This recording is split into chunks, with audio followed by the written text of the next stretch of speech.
देखिए, कल से जब से ये प्रेफ़रेंस जो लॉक होना शुरू हुआ है, मतलब प्रेफ़रेंस लॉक कंप्लीट जब लिखाना शुरू हुआ है, तो कुछ लोगों के मन में कुछ शंका है, कुछ सवाल है, उसको मैं यहाँ पर क्लियर करता हूँ। प्लस एक और ज़रूरी पॉइंट जो पिछले साल बहुत ज़्यादा लोगों का दिल दुखा गया था, वो भी मैं यहाँ पर डिस्कस करूँगा। ध्यान से सुनिएगा, 2 मिनट कहानी एकदम आराम से समझिएगा। देखिए, जब आपने अपना डॉक्यूमेंट अपलोड कर लिया और प्रेफ़रेंस कंप्लीट कर लिया, तो उसके नीचे यानी कि डॉक अपलोड के नीचे लिखा आ गया कंप्लीट और प्रेफ़रेंस के नीचे लिख कर आया कंप्लीट।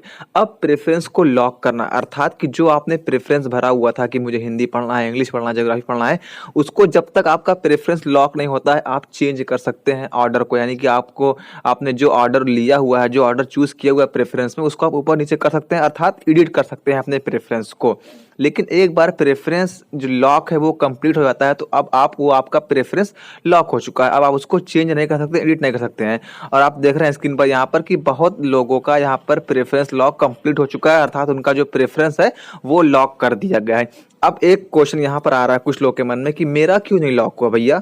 बहुत लोग का लॉक हो गया, मेरा क्यों नहीं लॉक हुआ? या क्वेश्चन आ रहा है कि अगर आपने बहुत ढेर सारा कोर्स अप्लाई किया था, मान लीजिए बीएससी भी किया था, बीए भी किया था, बीकॉम भी किया था, तो वहाँ पर जो है वो आप कब देखें कि भैया मेरा बीए का हो गया, बीएससी का नहीं हुआ।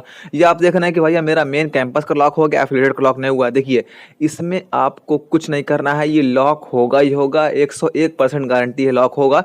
क्योंकि आप जानते हैं कि रजिस्ट्रेशन की डेट और प्रेफ़रेंस फॉर्म भरने की डेट बढ़ गई थी। 11 अक्टूबर आज लास्ट डेट है प्रेफ़रेंस की, ठीक है? तो हो सकता है कुछ लोग आज भी प्रेफ़रेंस भरें। तो आज प्रेफ़रेंस की लास्ट डेट है, अगर फिर ये डेट एक्सटेंड नहीं हुई तो आज के बाद से धीरे-धीरे जो है वो प्रेफ़रेंस जो है वो लॉक होना अर्थात प्रेफ़रेंस लॉक के नीचे कंप्लीट लिख कर आना जो है वो शुरू हो जाएगा। इसमें किसी को कुछ नहीं घबराना है, किसी का कोई फ़ायदा, किसी का कोई नुकसान नहीं है। अगर किसी का पहले लॉक हो गया है, तो ऐसा नहीं कि उसका लग गया नौकरी, ये लग गया, ये सब नहीं है।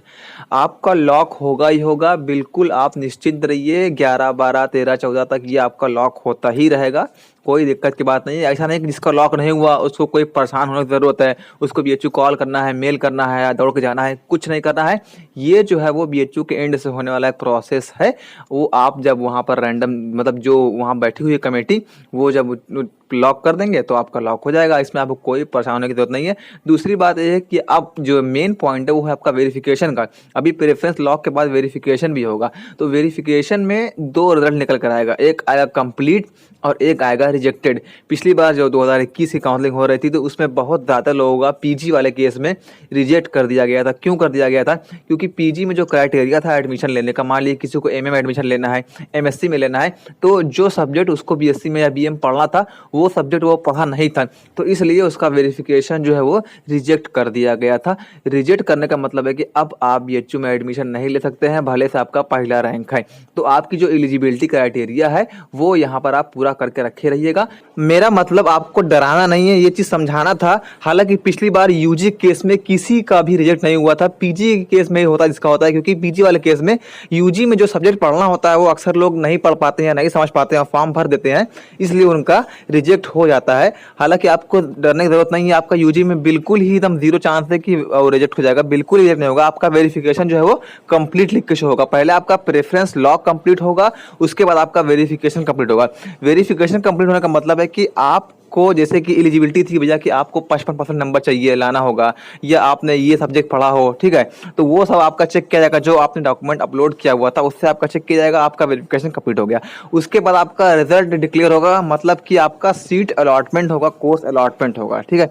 तो ये जब होगा तब होगा, अभी बताएंगे तो कोई मतलब है नहीं इसका बताने का। जब रिजल्ट आना शुरू होगा, वेरिफिकेशन अभी होगा, उसके बाद पहले देखिए प्रेफरेंस लॉक होगा, उसके बाद वेरिफिकेशन होगा। अब इस प्रोसेस में 2-3 दिन जितना लगे, उसके बाद फिर कोर्स अलॉटमेंट होना शुरू होगा, फिर आपको अपना फी जमा कर देना है। तो अगर आपका अभी प्रेफरेंस लॉक नहीं हुआ है, कोई दिक्कत की बात नहीं है, कोई चिंता की बात नहीं है, हो जाएगा। प्रेफरेंस लॉक भी हो जाएगा, वेरिफिकेशन भी हो जाएगा, आपका सारा काम होगा। अगर अच्छा नंबर रहेगा आपका तो आपको सीट भी मिल जाएगी बीएचयू में।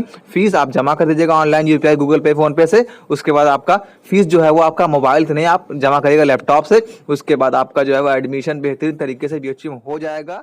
बस।